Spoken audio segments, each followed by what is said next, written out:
I'm working on a 2012 Audi A7, just replacing the motor mounts.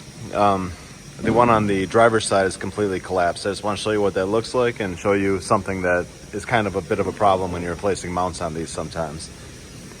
Here's the mount I'm replacing. As you can see, it is way collapsed. This, when you're looking at it, this is what bolts to the subframe, and that little bolt hole right in the center there is what bolts to the engine itself. So it's moved completely down, and there's the new one, so you can see for reference.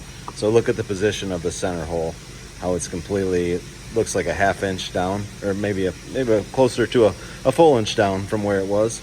And what happens is when you're trying to release these from the motor, the bolt that goes through this center hole here, sorry, I got this in a bad spot.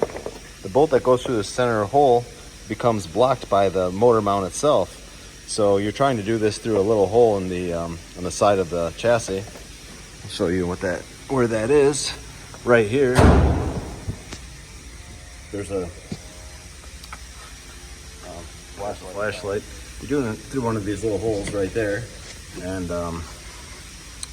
to go into that little stub there, right on that comes right off the engine, and you're being blocked. So it becomes pretty difficult sometimes to get the triple square to go in here. It's a 14 millimeter triple square, so I kind of had to pound it in and lift the engine up and try a bunch of different angles until it lined up right. When you're putting the new one in, when this is positioned like it should be, it's a straight shot. When everything is lined up correctly and everything is new and nice, the bolt just goes right through that hole and lines up really nice, and everything is fine. But yeah, that can be a fight. I've seen it do this where it just that collapsed, where this the motor mount itself blocks itself.